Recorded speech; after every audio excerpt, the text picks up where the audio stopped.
ধর্ষকের শাস্তি বাংলাদেশে একমাত্র মৃত্যুদণ্ড। রায় বাংলাদেশে অনেক হয়, কিন্তু কার্যকরিতা নিয়ে একটু সমস্যা হয়। এই বিচার হয় না বিধে এই সুযোগগুলো পাচ্ছে। মহিলা ফাঁসির রায় কার্যকর বাংলাদেশে হয়েছে কিনা আমার জানা নেই, আমার মনে হয় নাই। কিছু ক্যাম্প আছে, বিহারি ক্যাম্প, এই সমস্ত জায়গায় মাদকের আখড়া হয়ে দাঁড়িয়েছে। এই রায় বাংলাদেশের জন্য একটা মাইলফলক হয়ে থাকবে। রামিসা হত্যা মামলা একটা আলোচিত হত্যা ছিল। এটা আসলে সারা বাংলাদেশের জনগণ চেয়েছিল যে এটা একটা সুষ্ঠু রায় হবে এবং বিচার হবে। এটা আমরা আজকে দেখেছি যে 7ই জুন 2026 আজকে খুব দ্রুত সময়ের ভিতরে মাননীয় আদালত একটা রায় দিল, সেটা হলো ফাঁসি, মৃত্যুদণ্ড। তবে আমি মনে করি রায় বাংলাদেশে অনেক হয়, কিন্তু কার্যকরিতা নিয়ে একটু সমস্যা হয়। তবে আমি মনে করি এটা খুব দ্রুত সময় হবে।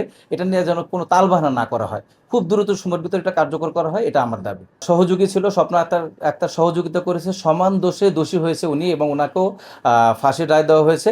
তো আমি যতটুকু মনে করি রায় দিয়েছেন, এটা অবশ্যই বাংলাদেশের মাটিতে কার্যকর করা খুব প্রয়োজন। এর আগে মহিলা ফাঁসির রায় কার্যকর বাংলাদেশে হয়েছে কিনা আমার জানা নেই, আমার মনে হয় নাই।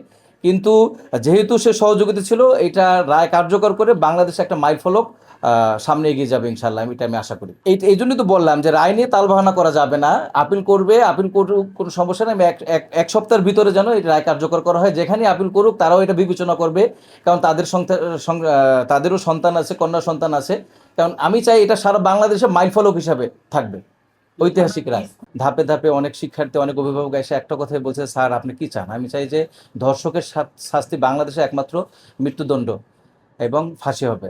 এবং এটা আশা করেছি, এবং মাননীয় আদালত সেই রায় দিয়ে প্রমাণ করলো যে ধর্ষকের বাংলাদেশে কোনো ধর্ষকের স্থান হবে না ভবিষ্যতে।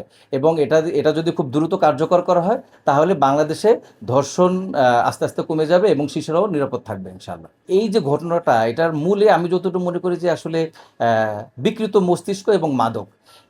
আমি জানতাম সোহেলানা যে একটু মাদক সেবন করতো, এটা আমার ধারণা, এবং আমি যতটুকু শুনেছি এই মাদক আমাদের মিরপুরে অনেক বড় ক্ষতি করছে। বিশেষ করে আমাদের কিছু ক্যাম্প আছে, বিহারি ক্যাম্প, এই সমস্ত জায়গায় মাদকের আখড়া হয়ে দাঁড়িয়েছে। তবে পল্লবী থানা আপ্রাণ চেষ্টা করে যাচ্ছে খুব দ্রুত এটা নির্মূল করার জন্য, এবং আমরা জনগণও একমত যে এটা খুব দ্রুত আমাদের মিরপুর থেকে উঠে যাক। আসলে চেষ্টা দরকার। আর বিশেষ করে বিকৃত মস্তিষ্ক যাদের, তারা সচেতন হওয়া প্রয়োজন। সচেতনতা সবচেয়ে বড় জিনিস। নৈতিক অবক্ষয় হওয়ার কারণেই আজকে বাংলাদেশে এরকম ঘটনার সম্মুখীন আমরা হচ্ছি বারবার।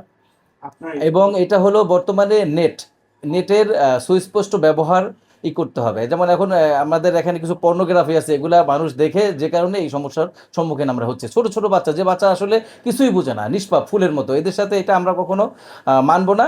আর এই রায় এবং এটা যদি কার্যকর হয়, এইটা আমি মনে করি ধর্ষণ বাংলাদেশ থেকে আস্তে আস্তে কমে যাবে। কারণ এই বিচার হয় না বিধে এই সুযোগগুলো পাচ্ছে। এই ঘটনা বাংলাদেশের পুনরাবৃত্তি আমরা চাই না। ছোট ছোট বাচ্চা, কচি কচি মন, একসাথে যারা পড়াশোনা করছে, ওর যে বান্ধবী, আপনি বুঝতেছেন, প্রতিদিন ওদের সাথে খেলাধুলা হইতো, প্রতিদিন খুনসুটি হইতো। এমনকি লাস্ট যেদিন ওর সাথে ওর বান্ধবীরা পানি খাওয়াইছে, আপনারা দেখছেন, এটাও অনেকই হয়েছে। কিন্তু এই বান্ধবী নাই, ওদের মনটা হাহাকার করে। কাজেই আর কোনো মায়ের বুক যেন খালি না হয়, আর কোনো বান্ধবীর যেন মনে কষ্ট না হয় যে আমার বান্ধবীকে এভাবে হত্যা করা হয়েছে।